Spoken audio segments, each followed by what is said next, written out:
Welcome back to On the Move with Victor Shi. This is Victor Shi. It is Friday, March 3rd, 2023. We've made it to the end of the week. As I've talked a lot about on this show, the power that Gen Z brings to 2024 can't be overstated. By 2024, it is my generation, Generation Z, and millennials that will make up the largest voting bloc of any generation. And if Democrats want any path to victory in 2024, they must invest in us. Today, we're going to talk about some of the lessons we've learned from previous election cycles and how Democrats can win in 2024 against a Republican Party that's seeking to destroy democracy and wage a war against young people. And luckily, I am not alone today. I am joined by Simon Rosenberg, who is someone who got the 2022 midterm election right when few people did. Simon is a political strategist. He's a veteran of many campaigns, and he's also the founder of New Democrat Network. Simon, it's so great to see you. Thanks so much for being with me this morning. Thanks, Victor. I appreciate it. So I want to foreground our conversation based on what happened in both, in all 2018, 2020, and 2022, which is Yeah. that first time in American history, young people turn out in ways that we haven't seen before. But the media and campaigns, I think, still tend to write us off, thinking that we only protest or that we're too lazy. And I'm wondering why you think so many people miscalculated the youth vote starting in 2018 and why media and pollsters still don't seem to be learning their lesson. I think this is a little bit of an old dog, new tricks kind of thing. I mean, it was historically on the Democratic side, campaigns didn't have a lot of money. And so they had to be very careful about targeting, they only could target small numbers of people. And you didn't tend to, in a small campaign, reach the people who were the least likely to vote. Right. And for Democrats, to the whole point that you're making, which is that our biggest margins as Democrats are coming from the people that vote the least. Yeah. And so part of what I've been talking about in my own writing and work that I'm going to be doing, because I did the first poll of millennial voters ever done in the Democratic Party back in 2005. I mean, I've been pushing the centrality of the youth vote for a very long time now. Yeah. Is that I think it's really time for us to put young people at the center of our politics, not keeping them at the kids' table, which is sort of what you're talking about. And what the goal should be, I think, for Democrats this year is that we should try to have youth turnout, and I put youth on, 18 to 44, to be equal to older people. There's just no reason that young people should be voting less than older folks. I mean, we have all sorts of sociological data. All these people are going to tell you why that is. I just don't think we've tried hard enough. And I think that, part of what we have to do to defeat MAGA is we've got to expand our coalition. We need to get to 55% nationally. We need to be pursuing strategies that grow our coalition, not reposition it, as some are arguing. And the young people, to me, are the key to all of that as we go forward. I think you hit on such a good point, which is, traditionally there is kind of, when you're on a campaign, there is kind of the voting propensity block. And for young people, first-time voters, you just don't have that much data about them. So I'm wondering for campaigns heading into 2024, what should their approach be in reaching young people? And, taking 2022, for instance, you can see young people between the ages of 18 and 39, I think accounted for 40% of the Democratic vote. So it is a significant share. And, we have to do better. But what is the way that campaigns can reach those first-time voters who there isn't much information about? How do they approach them? Listen, young people are also hard to reach because they don't watch television, right? I mean, there's a whole series of things where it makes young people move around a lot. So, they're very mobile. And so what happens historically if you watch people, they start voting more as they get older. And it usually is when they settle down, right? When they're in their 30s, they have kids, they're in a community, or they've settled, is when they feel like they're part of a place, their vote numbers go way up. And what we've got to figure out how to do as Democrats is that we can't accept that anymore as sort of a fundamental reality. We have to rethink this completely. And it's just like anything else in politics. You can't expect somebody to vote for you unless you ask. And we haven't been asking adequately. We haven't been putting the kind of resources into reaching a hard to reach group that is mobile and moving around and is not accessible through the traditional ways that we communicate. This is not easy, right? But we're not in a resource deprived universe anymore. Democrats are now in a place of abundance and not scarcity in our campaigns. Our campaigns are raising 4, 5, 6 times the amount of money that they used to raise 10, 15, 20 years ago. I think that's a permanent thing. I think these large, muscular campaigns that we saw in 2022 and in 20 and in 2018 is a permanent condition. And so we can think now differently rather than operating from a sort of strategy of scarcity.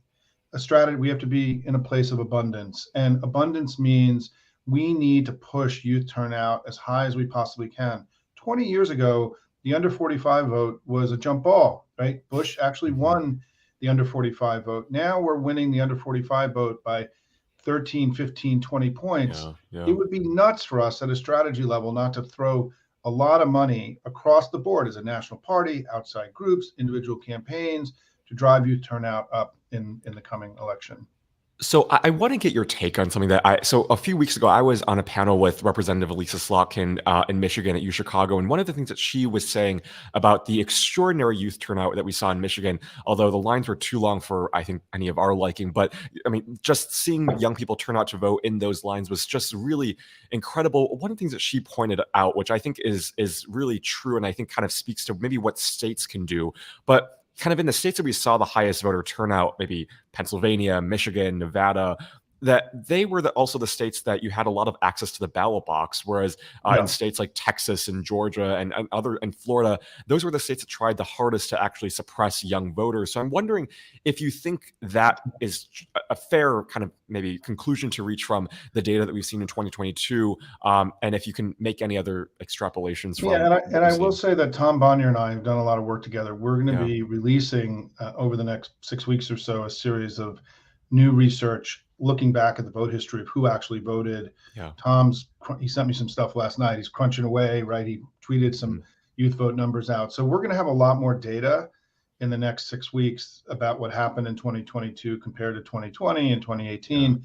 And I think there are a couple of things to watch in this space. One is what the impact of abortion is. I still, abortion disproportionately impacts the abortion restrictions disproportionately impact younger people. And I don't know what's going to happen in places like Texas and Florida over time. I mean, we know what happened in this election, right?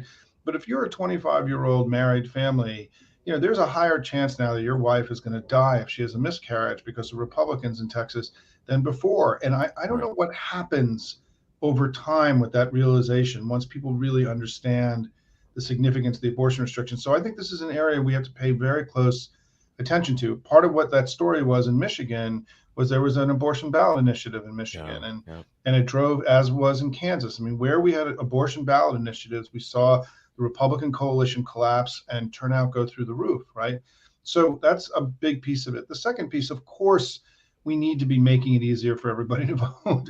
I mean, we should be the party that is identified with ease of voting every day, and what's important is that COVID really did, two things have happened. If you look at voting, right? I think it's my dog maybe coming in here in a second, but it's okay. Two things have happened with this vote, right? Mail vote has exploded because of COVID, making it far easier. And also the early vote has exploded. And what's happening is that people are getting used to not voting on election day. It's becoming conditioned. Our early vote performance in 2022 was better than 2020 and 2018. And I think it's in part because our prime voters are learning that if they vote early right away, they remove themselves as a GOTV target. It allows us to go reach lower propensity voters like young people and expand our coalition. So early voting and having everyone who is a passionate Democrat, we have to vote on day one, day two to free up our campaigns to go target younger people, and lower propensity GOTV targets over the 2 to 3 weeks of the early vote. That's one of the reasons we did so well in the battlegrounds in 2022, because we pushed the early vote hard for the first time, right? The Republicans used to be the early vote party. We were the election day party. That change is part of the reason now that we can go reach young people, lower propensity voters with our big campaigns in ways that we never could before. It's why I'm very optimistic that if we really rethink and start from this place of abundance and expansion, we could see extraordinary things happen for us in this next election cycle. I love that so much. I want to ask you the Republican strategy, because I think for Democrats, we have our challenge ahead of us. But what can you identify? I mean, we can focus maybe specifically on young people, but I've seen so many just absurd things. First of all, it seems like Republicans in states like Texas now, they're trying to ban polling places from college campuses. Yeah, On the it's other hand, you incredible. have Republicans like Lee Zeldin now, who has a new PAC out trying to reach Gen Z voters and get them to vote for Republicans. First off, I mean, what is their strategy exactly? And is it one that will actually attract young people? Because in my mind, it's like who they're trying to reach is just a demographic for Gen Z that is very slim. Yeah, I think it's going to be very hard. I mean, Yeah, I just think that we've now had Republicans have told this generation who they are, right? yeah, yeah, Crazy orange-haired president, yeah. climate denialism, restricting rights, right? Making it easier for guns to be carried everywhere, right? Like we have a lot of understanding of who they are. And one of the stories, though, Victor, that's important that I think people don't know is they don't know about our economic histories as a party. And I think this is Mhm, where they're going to mhm. try to go, right? Yeah, yeah, Since 1989, this new age of globalization began. Democrats have, we've had three Democratic presidents who've created growth and lower deficits and prosperity, and three Republican presidents who brought recession, spiraling deficits, and decline. We have to establish for young people who don't know the history of this that we've been the party of growth and opportunity. They've been the party of failed economics and decline. yeah. That is my guess about where Lee Zeldin's going to go. Because where else can he go, right? They've got a slight advantage on economic issues. People don't know that good that Joe Biden's done as president. Mhm, mhm. Part of your job and your community is we have to be hyper focused in Yeah, 2023 of getting the Democrats into positive territory on the economy. We shouldn't be trailing these guys. Since 1989, there have been 48 million jobs created in America. 46 million of them have been created under Democratic presidents. Basically, all of them, almost all of our prosperity is due to our party, and they've continued to be a wrecking ball on the economy. We have to establish this fundamental contrast. I think if we do that, we can take all the oxygen away from them. Lee and his buddies are going to try to, draw blood from a stone here, yeah, right? yeah. I think this is the area that we have to get more tactically focused on. So speaking of the contrast and how we can be tactically focused, I want to ask you more about messaging. I know you talked to Greg Sargent in the Washington Post about Fox News and pushing and being louder, basically. Yeah. Can you talk more about that and what kind of narrative messaging that Democrats should be creating about Republicans, but also about their accomplishments and their success? I mean, what should that contrast be, and Yeah. how can we get louder?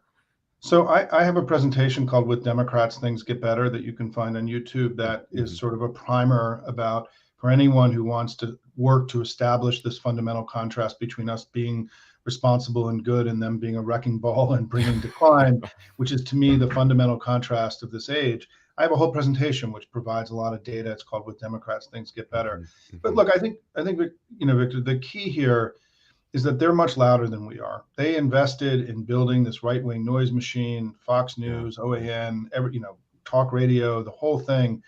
And they now have power. What I learned during my red wave battle is they have the power to sort of bully stories and narratives into the right, national right. media that's always putting us on the defensive. And it's like, I joke, it's like every day they're like somebody who's standing on a street corner and jumping up and down and waving their arms in the air.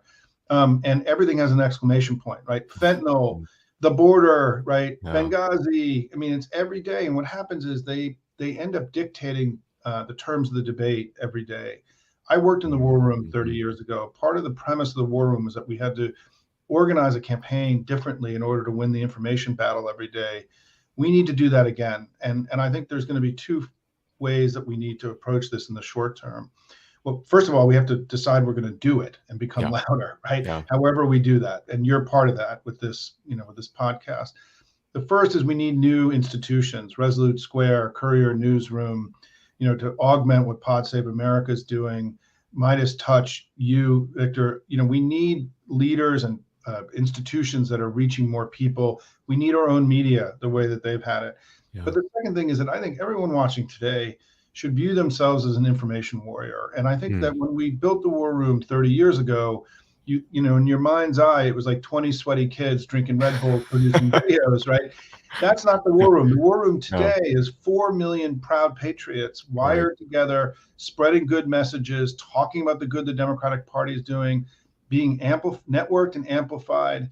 4 million patriots can drown out Fox News if we decide to do it together. Yeah. And so I think we have to rethink the way a lot of the people watching today, they write postcards, they do texting, they give money, they're focused on campaigns. The Republicans are focused on winning the information battle 24/7, 365. We have to do the great work we've been doing in the campaigns, but we also need to get louder as a family and not let them to continue to dictate the discourse.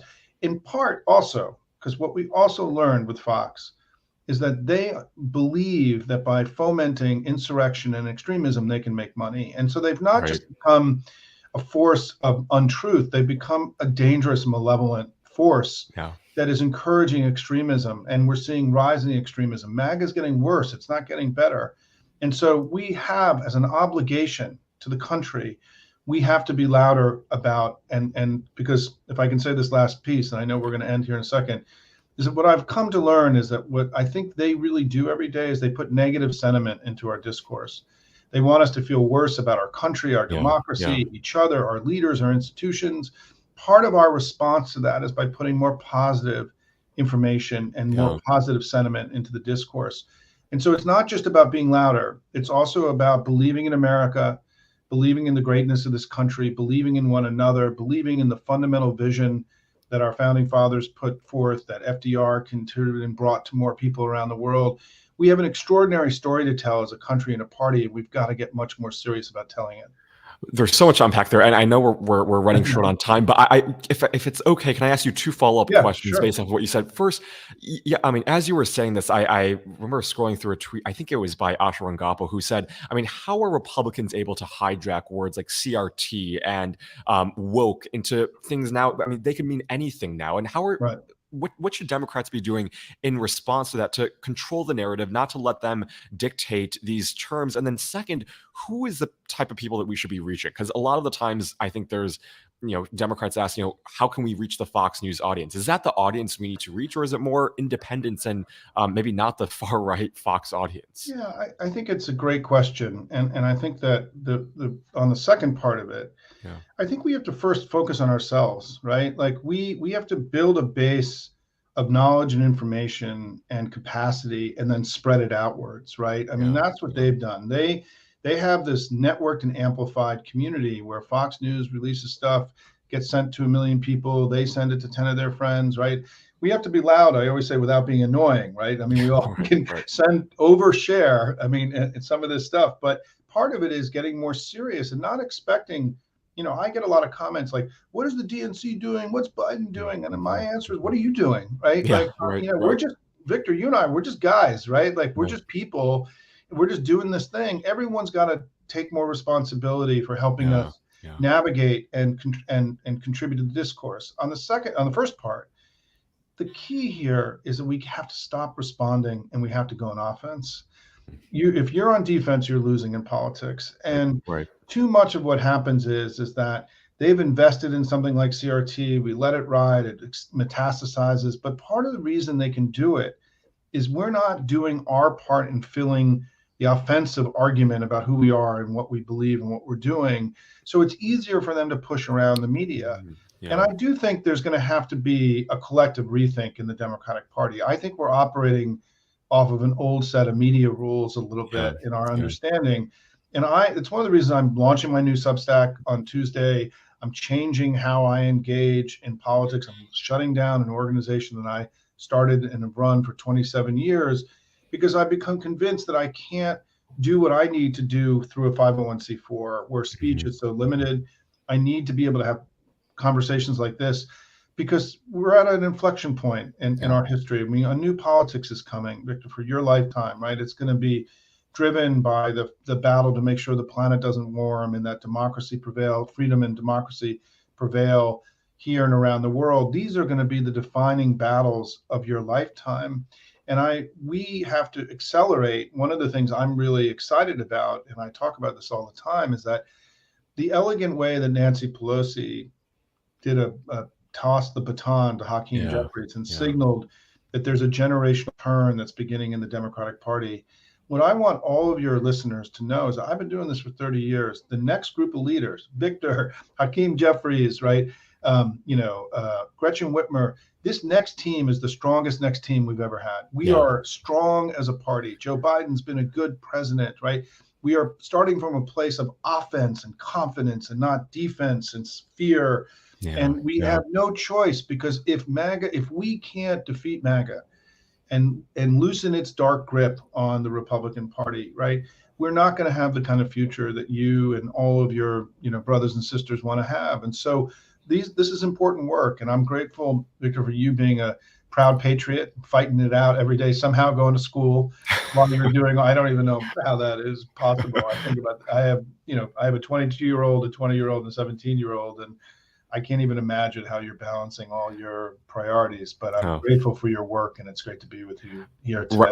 Right back at you, and thank you so much for all that you do. I know that your Substack is coming out next Tuesday, so for everyone watching, go check that out. You can follow Simon Rosenberg on Twitter as well. Check out his work. It's really incredible, and I think that's the perfect place to end, because like you said, the Democratic Party's future is really bright. I think of Hakeem Jeffries. I think of people like Mallory McMorrow on the state level, Malcolm Kenyatta. We have so many strong candidates and so many strong people in this party who will make truly push back on Republicans, but also make this country better. So Simon, thanks for all that you do. And thanks so much for being on this morning. It's a pleasure, Victor. Thanks for everything. Thanks so much.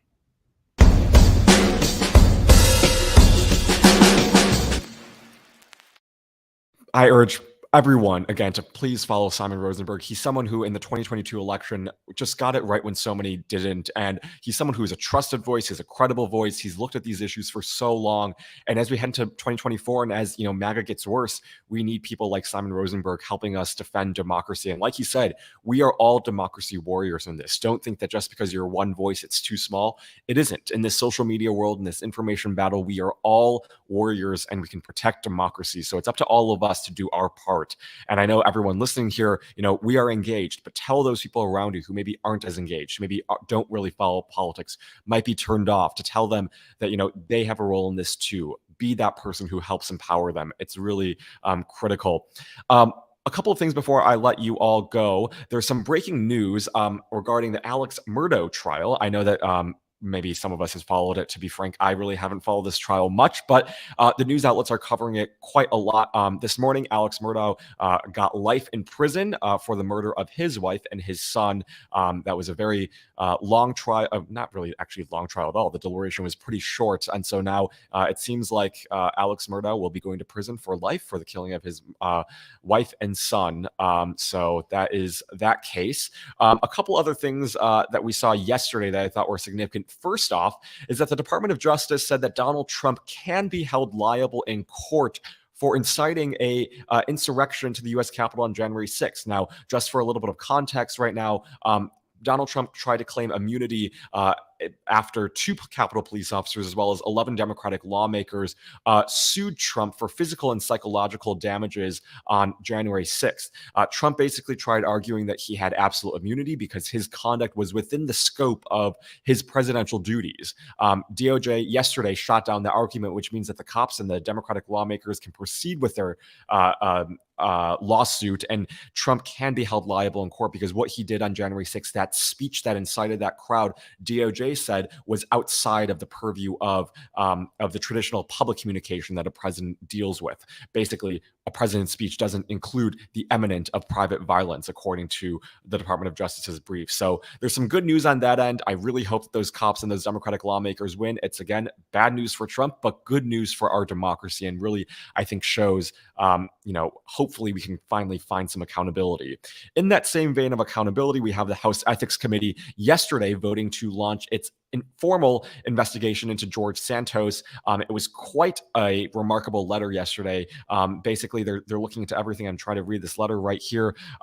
They will have jurisdiction to determine whether or not Representative George Santos may have first engaged in unlawful activity with respect to his 2022 congressional campaign, 2, fail to properly disclose required information on statements filed with the House, 3, violated federal conflict of interest laws in connection with his role in a firm providing fiduciary services, and 4, and or engage in sexual misconduct towards individuals seeking employment in his congressional office. So quite a lot that they are investigating into George Santos. This is long overdue.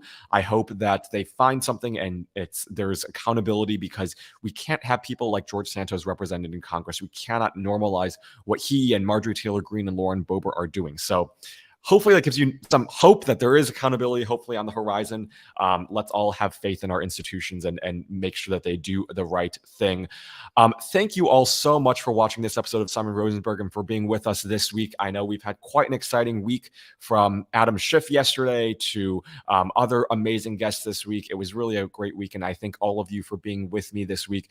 We'll be back next week with more episodes of On the Move, starting Monday through Friday. We have some really exciting guests lined up for you, so you don't want to miss that. I'll be also answering your questions, so you don't want to miss that. We'll be back every day at 8 a.m. Pacific time, 11 a.m. Eastern time, right here on youtube.com/Politicon. You don't want to miss that. And share this with anyone who might be interested in just learning more about the news, hearing about interesting perspectives. We try to have on people who who you see on TV, both who have expertise in this field, but also people who you don't really see that often. So let us know what you think. And again, thank you all for sticking with me this week. It's been an exciting week, and I know next week will probably be just as exciting, if not more. So I will see you all. Have a great rest of your Friday, and have a great rest of your weekend.